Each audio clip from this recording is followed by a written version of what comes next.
Bonsai artists get a lot of criticism for what we do with our plants. One of the things that we often do is considered to be wasteful. We chop off large portions of plants that we work on, and we have certain goals in mind when we do this sort of thing. We don't take it lightly to remove a large part of a growing plant. This Japanese maple to the side of me here is a good example of something that used to be a large tree that's been chopped down, and the reason for not air layering this example was because the upper portion was very straight, and also it just, compared to the other portions of the plant, was not usable at the time. So what I decided to do with it was go ahead and do a chop and not keep the top. There are some other plants I'll show you that I have decided have plenty of character and are really good candidates for an air layering technique. Let's go look at a couple. This Katsura tree is one of two that I have that I'm thinking about air layering, and looking at it, see a long straight trunk, some lower branches, and then up near the top is a cluster of branching. If you're able to take this upper section and air layer it below that, you could come up with a really cool looking group of a plant like this Katsura that you don't see a group setting of very much. So that's what I've done. I did that on my other Katsura that I got from the same place. This one does have an air layer, similar situation up top there. So that is one example of where I would do an air layer on a plant. This one is going to get that same treatment with the air layer near the top. I'll remake the bottom into a different looking tree, and there we go. There, that one's done.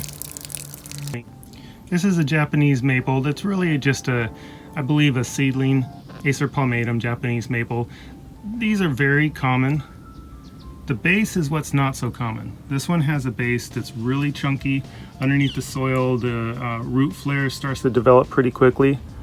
And this one, you'll notice, has a large trunk chop at the top. It's starting to heal over. I did not air layer the top of this. It was very straight beyond that point. It had no other branches until about 5 feet up. So this one really didn't have the value I was looking for in the upper section. And what I decided to do was trunk chop it and allow it to grow all new branches, which it has. These are 2-year-old branches.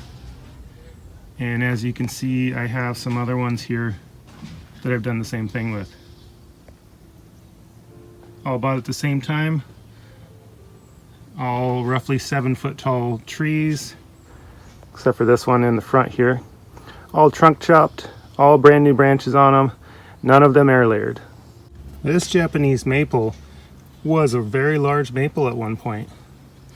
This one has a super huge root base on it, and what's left of the tree was very interesting, and it had a super angular top section here in the form of this elbow. Inside of this pot here is an air layer that I've started on this maple, because the bottom section being pretty cool, I wanted to do something with the nice branching that it has, and the top section has a very nice shape to it. That is very valuable and definitely worth an air layer. Now, compared to a lot of Japanese maples, you just don't see this sort of character with it, so that was an easy decision to set an air layer on this one and see if that one would take. I wasn't going to use the top in the design of the main part of this tree, so that's where this one, the air layer was an easy decision.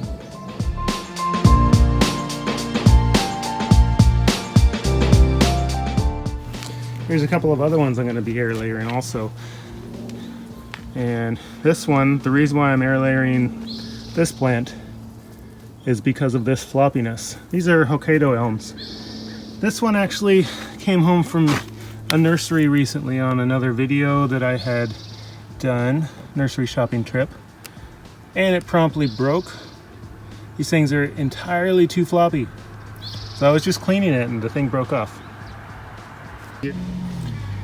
So as excited as I was to find these tall Hokkaido elms, this sort of action with the floppiness is not going to be happening. I get snow around here, sometimes it gets windy. I mean, that canopy's cool, right? Look how far it is from that.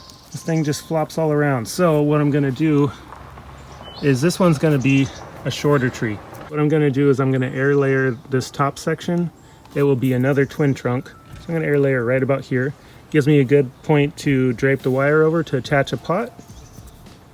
And the bottom section will grow like this type of elm does. It'll just sprout all over the place. And that'll be quick to be another bonsai.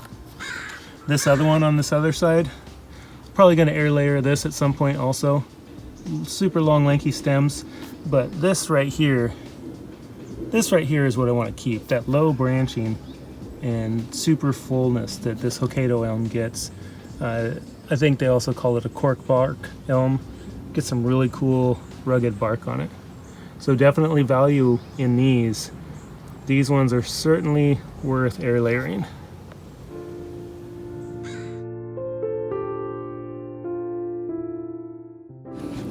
There you go. That's what I do when I look and see if I'm going to air layer a plant. I don't just air layer everything just because I can. There's only a certain amount of space that I have in my bonsai area. Well, there you go. I don't air layer everything, but some things certainly have a lot of value that I want to keep, like these Hokkaido elms. They are not easy to find in this size, and it was a lot of material that would go to waste if I just chopped them back.